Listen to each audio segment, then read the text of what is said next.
Hey, what's going on, guys? Ben Brewster here, athletics.com. Today I'm going to answer the question, what is the best type of curl hop for pitchers to use? Now, to answer this question, we first need to describe what is the benefit of a curl hop or a pull down or shuffle, kind of all versions of the same thing in the first place. Now, this can be used for pure velocity training purposes, just to function as an overspeed stimulus. So something where you're adding additional linear momentum into the throw that gives your arm, gives your lead leg block, gives your mechanics this overspeed stimulus where it has to learn, hey, I'm 90 miles an hour in a game. I've never felt what 94, 95, 96 feels like. It's giving you that stimulus. So now your arm knows what it feels like. Now your lead leg block, your lead leg knows what it feels like to actually transmit that higher level of velocity through the arm. So that's one side of it. For the purpose of this video, I want to describe the other potential side of curl hops in the first place, which is to just be more athletic, be more dynamic, and hopefully transfer that feeling of enhanced athleticism and dynamic capacity to your actual delivery.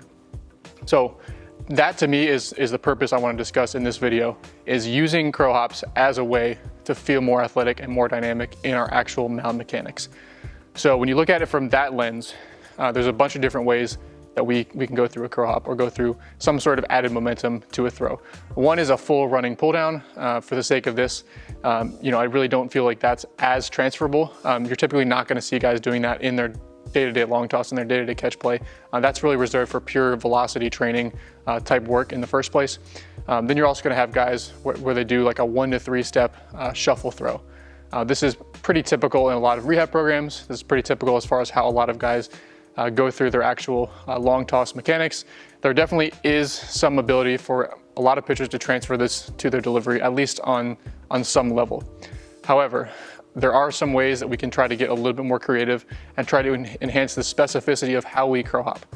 So I've seen a lot of hybrid curl hops being posted online, and I'm a fan of certain hybrid curl hop variations. So what I mean by this is throwing out of your delivery, adding some sort of leg lift component to the curl hop. This is not a new idea. Alan Jaeger has been showing examples of this for over a decade now, but kind of differentiated it into a few different slices of what this could look like. One is just going through a leg lift and then going straight into a shuffle. So doing a leg lift, tapping, and going into a shuffle step. So that's one hybrid option. The next hybrid option would be doing a full leg lift, lowering the leg, and then as your leg gets to the bottom, that's when you add a hop and throw. So we'll call that a leg lift curl hop. At the bottom of your leg lift is when you do the hop. And then a version that we've started using more with our guys is a leg lift curl hop, but you actually hop through the top of that curl hop. So it looks something like this. So as we reach the peak of that leg lift, that's when we add the hop, that's when we add that forward momentum component.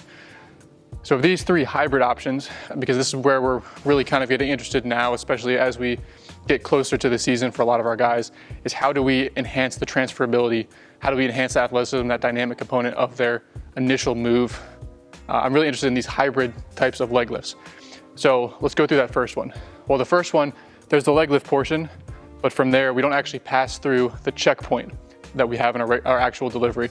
So we have a leg lift, and we're just right back to a regular shuffle throw. So we didn't teach the pitcher, we didn't teach them how to actually get from the leg lift into that forward move.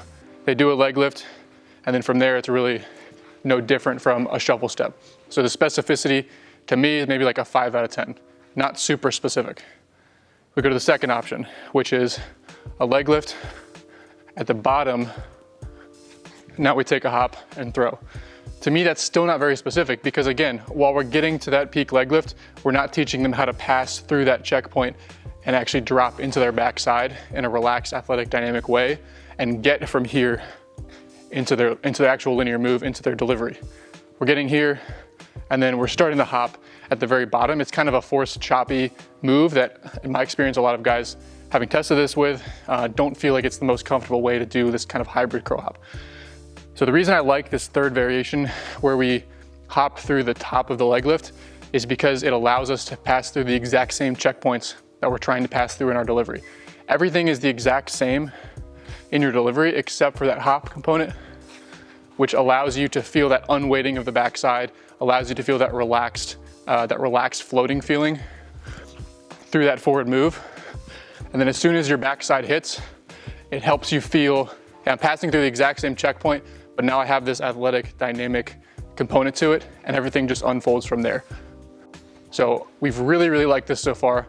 As far as specificity goes, this might be more like an 8 or a 9 out of 10 when it comes to how guys are able to immediately feel like, yes, I can transfer that pattern to my delivery.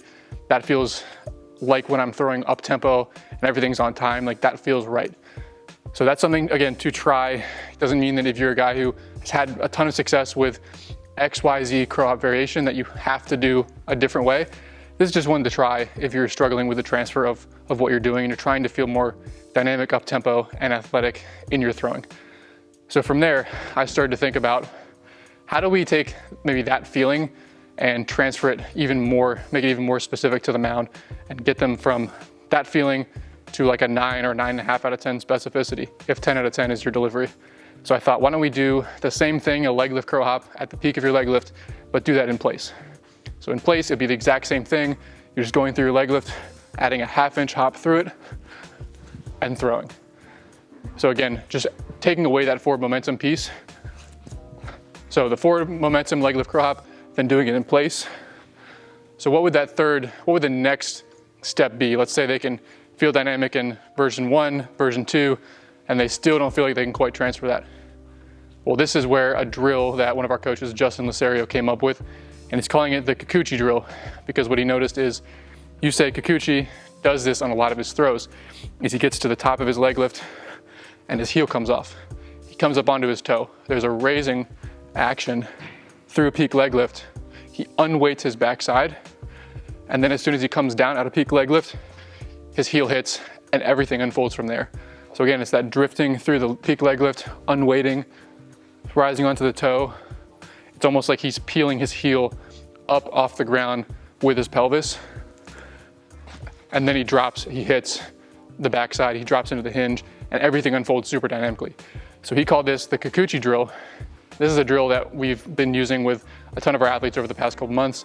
Mitch Keller is a notable example, up to 100.9 in bullpens. He'd never been over 95 in bullpens before this offseason. So it's just another way to try to bridge this gap between guys will feel really athletic in pull downs, shovels, curl hops, but not necessarily able to actually repeat that feeling, that dynamic athletic feeling out of their delivery.